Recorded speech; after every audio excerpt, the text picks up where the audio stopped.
The South African National Blood Service has urged South Africans to donate blood as stocks remain at a critical level. Those with blood type O and blood type B are particularly encouraged to donate. The Blood Services says the demand for blood tends to increase due to the travelling that will be happening over the long weekend. Now, let's discuss this further. We're now joined via Teams by Thandi Mosupye, Senior Marketing Communications and Brand Manager. Thank you so much for your time on the show. So you're appealing to those with blood type O and blood type B, particularly to donate. Just talk to us about the importance of these groups. Thank you very much, and thank you for this opportunity and having us. So in terms of the blood groups that you've just mentioned, these are very critical for us because the blood groups are used in case of emergency, where we cannot have, where we cannot find cross-matched blood samples. So then we would then be able to use the universal blood group, which is blood group O, which can then be given to any of the other blood groups. So that's why it's quite critical for us to up our stock levels on the group O blood groups. Just how severe is the problem now? We do understand, of course, that it is at a critical level. What level are we talking about at this stage? And also, in light of the long weekend that is coming up, what are your contingency plans? All right, so in terms of the levels that we are at, this morning we're at 2.4 days cover. So you will remember that as a South African National Blood Service, we are required to keep 3,500 units of blood, which is about 3.5 days cover at a minimum, and which means that we are now quite low and steadily declining towards critical levels. And if we are not able to up the donations over this coming weekend, we will be facing severe shortages in the coming next days.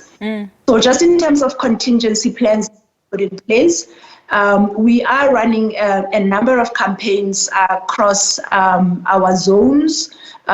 These campaigns are done in partnership with other media houses as well, where we will be calling upon donors to come through and assist us with donations.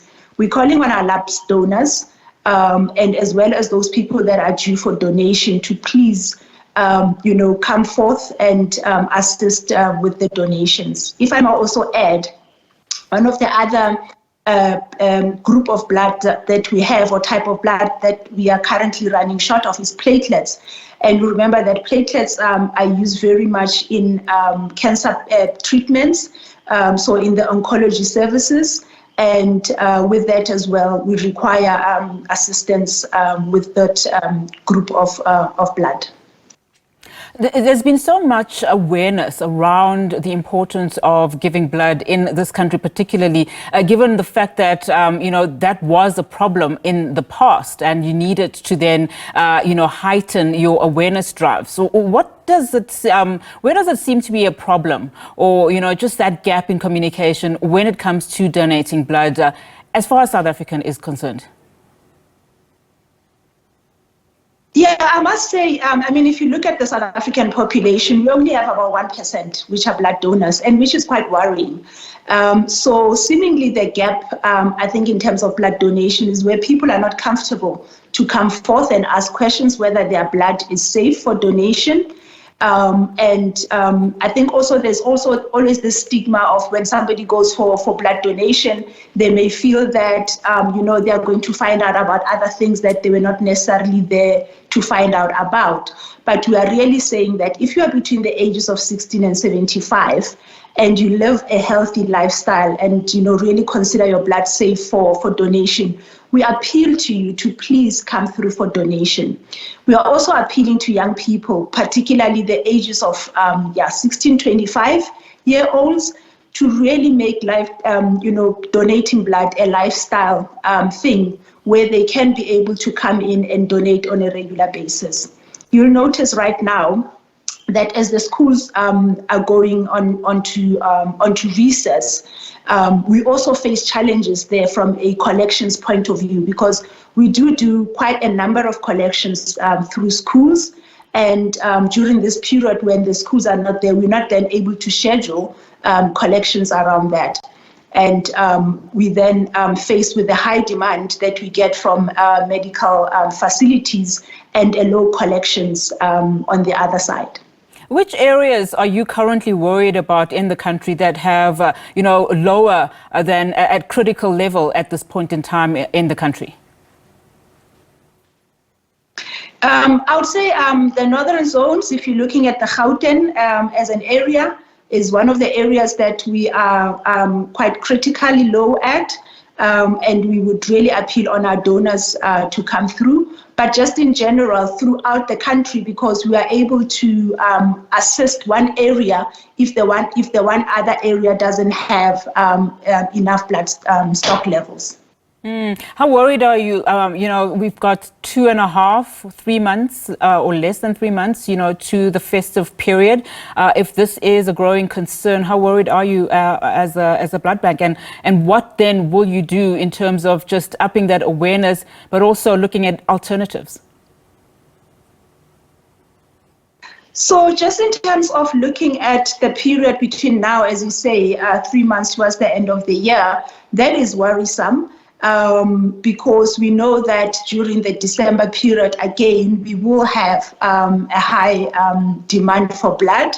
However, what we're putting in place currently now is making sure that we are resourcing the areas where we've got potential in terms of collections of blood. We are also looking at running major campaigns throughout, your big media houses like, radio stations, TV, and so forth, print, to ensure that we get to as many people as possible. We are also upping the number of collections or scheduling a number of collection points where we can be able to collect blood. One other area that we would also like to really, really appeal to is the corporates. We know that a number of people, are still working from home, but those that are able to get into the offices and, where they can be able to arrange and organize a blood drive, please do get in touch with us so that we can come through and collect blood in those areas. Thandi, as we wrap up the conversation, there's been a lot of talk about maybe the South African Blood Services needs to somehow incentivize those that would want to donate. Yeah, I know. It's been quite a hot topic on our social media platforms around incentivizing donors. However, as a South African National Blood Service, first of all, blood donation, we look at it as something that you do out of your own will. It's not something that you are doing because you are being paid to do it. You are doing it because you want to save, to save lives. And secondly, as an organization, we are not, allowed to incentivize blood donors for blood. I think the incentivization of blood donors goes with so many risks in it. And it would just create quite a number of challenges for us as an organization, because you remember that collection of blood, safety is of paramount to make sure that the blood that we collect is safe so that it can be transfused to other patients that are in need of the blood.